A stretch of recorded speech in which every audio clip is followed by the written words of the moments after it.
शुरुआत कहाँ से करें? मेरे ख्याल से स्वर संधि से, क्योंकि स्रोत कहता है कि सबसे ज्यादा सवाल यहीं से आते हैं। सही पकड़ा। स्वर संधि, जैसा कि नाम से ही जाहिर है, ये पूरा स्वरों का खेल है।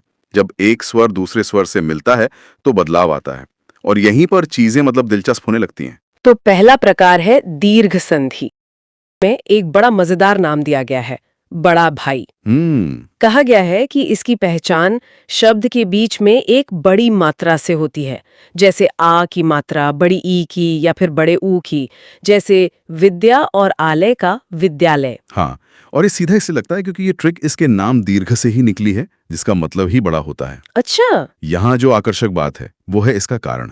जब दो एक जैसे मतलब सजातीय स्वर मिलते हैं, जैसे अ के बाद अ या आ आए, या ई के बाद ई या ई आए। बिल्कुल, तो वो दोनों मिलकर अपने बड़े भाई यानी दीर्घ रूप में बदल जाते हैं। ये बड़ा भाई वाला नाम सिर्फ एक ट्रिक नहीं, ये उस नियम का सार है। ये दो सदस्यों के मिलने जैसा है जो मिलकर और मजबूत हो जाते हैं। अब अगले पर आते हैं जहां से कंफ्यूजन शुरू होता है, गुण संधि। यहाँ के नोट्स में पहचान बताई गई है, शब्द के ऊपर सिर्फ एक मात्रा केंद्र। और यहां से आप देखिए परिवार बदल जाता है। गुण संधि में अ या आ के बाद कोई दूसरा स्वर आता है, जैसे ई या ऊ। अच्छा, तो अब दोस्त बन रहे हैं। हाँ बिल्कुल, ये दोस्त बनाने जैसा है। जब ई से दोस्ती करता है तो दोनों मिलकर एक नई आवाज ए बनाते हैं, और जब अ ऊ से मिलता है तो ओ की आवाज बनती है। तो ये एक चोटी असल में दो अलग अलग स्वरों के मिलने का नतीजा है। सही। कि ये विजुअल ट्रिक एक चोटी इस बदलाव को तुरंत पहचानने में बहुत मदद करती है। यहाँ पर एक सवाल आता है, नरेंद्र में एक चोटी है, ठीक है, लेकिन फिर सदैव जैसे शब्दों का क्या? वहां तो दो चोटियां हैं। बहुत अच्छा सवाल पूछा। और यहीं पर अगली संधि आती है वृद्धि संधि। वृद्धि का मतलब ही है बढ़त या इंक्रीज। ओके। तो जैसा कि स्रोत में बताया गया है, गुण संधि की एक चोटी में जब वृद्धि होती है तो वो दो चोटी बन जाती है। अच्छा। यानी ए और औ। जब आ या आ के बाद ए या आय आता है तो वो हमेशा बड़े वाले यानी अय में बदल जाता है।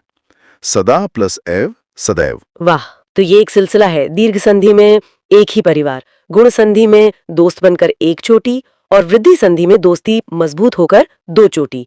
ये क्रम तो याद रखने में बहुत आसान है ना? बिल्कुल, ये एक तार्किक प्रगति है। व्याकरण के बोझिल नियम को एक विजुअल पैटर्न में बदल दिया है। अगली संधि है यण संधि, और इसके लिए जो ट्रिक दी है वो बड़ी दिलचस्प है, आधा अधूरा प्यार।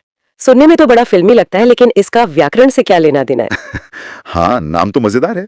पहचान बताई गई है कि य, व या र से ठीक पहले कोई आधा अक्षर आता है, जैसे इति प्लस आदि इज इक्वल टू इत्यादि। और ये ट्रिक इसलिए काम करती है क्योंकि इसके पीछे एक बहुत ही स्वाभाविक ध्वन्यात्मक कारण है। जब आप ई और आ को तेजी से एक साथ बोलने की कोशिश करते हैं, ई आ, हाँ, तो आपकी जुबान अपने आप य की आवाज निकालती है। इया, इया, या। वो जो पिछला अक्षर ता था उसमें से ई स्वर तो निकलकर य बन गया, तो बेचारा था आधा ही रह गया। अरे वाह। इसी तरह ऊ और आ को तेजी से बोलने पर वर की आवाज बनती है। ऊ आ, वाह। सू का ऊ निकल गया तो स आधा रह गया। तो ये आधा अक्षर असल में उस स्वर की कुर्बानी का नतीजा है। आधा अधूरा प्यार नाम अब ज्यादा सार्थक लग रहा है। ये तो कमाल की बात है। सही कहा, ये ट्रिक उस प्राकृतिक ध्वनि बदलाव को पहचानने का शॉर्टकट है जो परीक्षा के दबाव में बहुत कीमती साबित होता है। और स्वर संधि का आखिरी प्रकार है अयादि संधि। इसके लिए स्रोत में कहा गया है 3 अक्षर का सीधा साधा नाम, इसमें कोई मात्रा नहीं होती और अय, आय, अव, आव जैसी आवाज आती है, जैसे नयन, पवन। गायक। हाँ, गायक। ये बाकियों से काफी अलग लग रहा है। ये बिल्कुल अलग है, और इसकी सादगी ही इसकी पहचान है। जब ए ओ के बाद कोई दूसरा स्वर आता है तो ये अपनी पहचान खोकर अय आय जैसी ध्वनियों में बदल जाते हैं। अच्छा। जैसे ने प्लस अन इज इक्वल टू नयन। अच्छा। यहाँ ए का आय बन गया। ये इतना सरल है कि इसमें कोई चोटी या आधा अक्षर जैसा निशान नहीं होता। तो अगर कोई शब्द बहुत सरल दिखे और उसमें ये ध्वनियां हों तो वो अयादि संधि हो सकती है। तो स्वर संधि तो पूरी तरह से मात्राओं और स्वरों के जुड़ने का खेल है, लेकिन कहानी तब बदल जाती है जब एक व्यंजन स्वर या किसी दूसरे व्यंजन से टकराता है। बिल्कुल। तो चलिए अब व्यंजन संधि को समझते हैं। हाँ, व्यंजन संधि में नियमों का मतलब चरित्र बदल जाता है। यहाँ आवाज के कंपन, नाक से निकलने वाली ध्वनि, इन सब का महत्व बढ़ जाता है। स्रोत में पहला नियम दिया गया है 1 का 3 और इसे समझाने के लिए एक उपमा दी गई है फर्स्ट गियर से सीधे थर्ड गियर। इसका मतलब है कि किसी भी वर्ग का पहला अक्षर जैसे क, च, ट अपने ही वर्ग के तीसरे अक्षर में बदल जाता है, यानी ग, ज, ड में। उदाहरण है दिक प्लस गज इज इक्वल टू दिग्गज। यहाँ क का ग बन गया। ये क्यों होता है? इसके पीछे का कारण है घोष और अघोष ध्वनियां।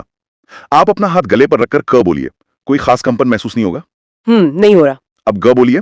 ग, हाँ, कंपन हो रहा है। क एक अघोष वर्ण है बिना कंपन के, और ग एक घोष वर्ण है कंपन के साथ। जब दिक का अघोष क गज के घोष ग से मिलता है तो बोलने की आसानी के लिए हमारा मुंह क को भी घोष यानी ग में बदल देता है। तो ये हमारे बोलने के तरीके को आसान बनाने का एक प्राकृतिक नियम है। इस तकनीकी बात को कौन याद रखता? लेकिन फर्स्ट गियर से थर्ड गियर वाली उपमा नोट्स में दी गई है, वो इस मुश्किल बात को तुरंत दिमाग में बैठा देती है। यही तो इन ट्रिक्स की खूबी है, वो जटिल नियमों को रोजमर्रा के उदाहरणों से जोड़ देती हैं। व्यंजन संधि का एक और नियम है जो बहुत आम है, म का बिंदी बनना। ट्रिक है म गया ऊपर। हाँ, यानी अगर म के बाद कोई व्यंजन आए तो म अनुस्वार यानी बिंदी बन जाता है। जैसे सम प्लस तोष इज इक्वल टू संतोष। बिल्कुल, और ये हम हर रोज लिखते हैं और पढ़ते हैं। संयोग, संरक्षण, संवाद, इन सब में वही नियम काम कर रहा है।